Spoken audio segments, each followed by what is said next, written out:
Di sini kita akan membahas lanjutan dari kasus narkoba yang terdakwanya bernama Pak Johnson. Kita kasih nama samaran ini.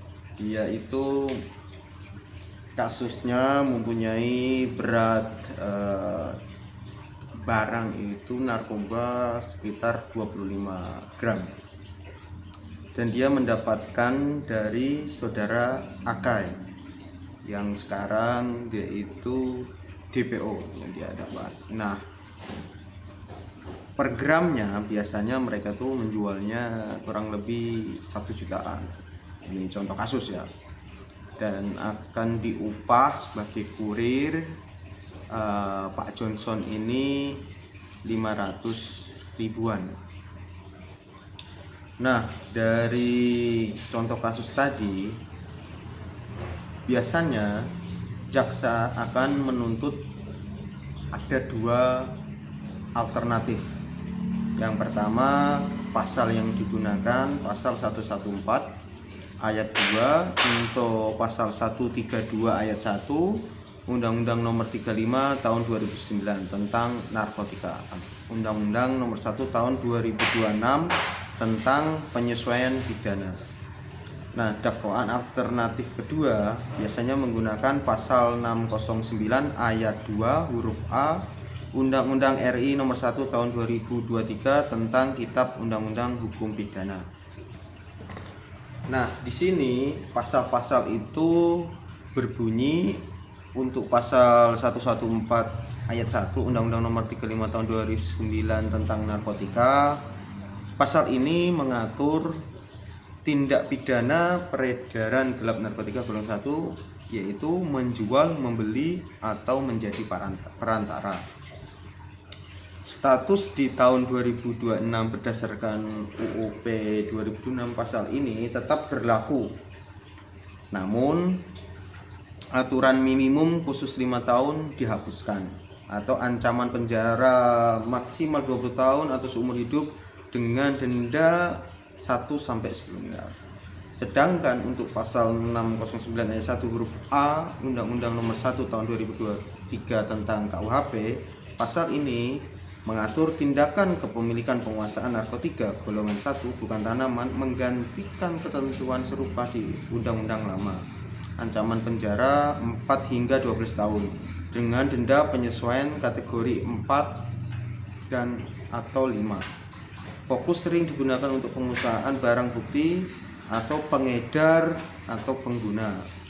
Ringkasan perbedaan per 2026 pasal 114 Undang-Undang 35 tahun 2009 fokus pada jual beli atau perantara, ancaman 5-20 tahun atau seumur hidup minimal khusus yang hapus. Pasal 609 KUHP 2023 fokus pada memiliki menyimpan ancamannya itu 4-12 tahun. Sedangkan kasus ini setelah disidangkan di pengadilan, jaksa menuntut 9 tahun 6 bulan dari beberapa saksi-saksi yang sudah disumpah di persidangan yang sudah dihadirkan oleh jaksa penuntut umum. Saksi-saksi ini dari pihak kepolisian karena mereka melakukan pengintaian dan penangkapan di lokasi. Makanya mereka dijadikan saksi di persidangan, dan saksi ini biasanya tidak hanya dari pihak kepolisian, dari pihak warga, pihak RT dan kelurahan. Nah, dari persidangan ini ditemukan fakta dan saksi, maka disimpulkan mereka dituntut 9 tahun 6 bulan. Setelah dituntut 9 tahun 6 bulan, maka akan dilakukan usaha yaitu pledoi atau pembelaan dari terdakwa, atau biasanya diwakili penasihat hukum yang ditunjuk atau memang sudah mempunyai kuasa dari terdakwa.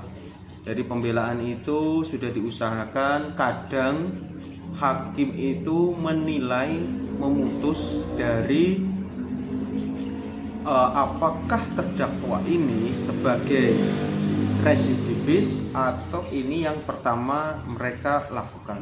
Kalau residivis biasanya hukumannya agak lebih berat untuk memberikan efek jera, karena hukuman pertama tidak membuat mereka jera.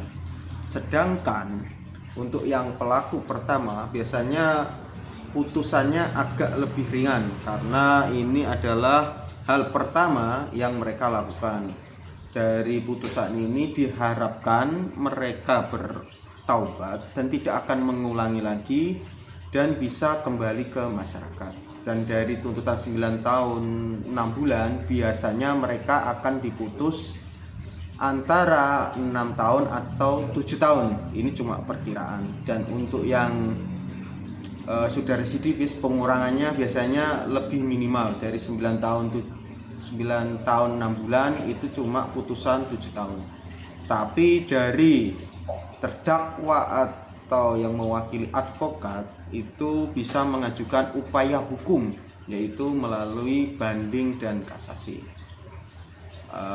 Untuk hari ini kita hanya membahas seperti itu, dan bila mana saya mendapatkan beberapa kasus baru, kita akan belajar dan evaluasi lagi untuk selanjutnya. Bila mana ada masukan atau komen silahkan di bawah. Kita akan berusaha untuk saling membedah. Kita di sini konsultasi hukum tapi sambil diskusi. Terima kasih.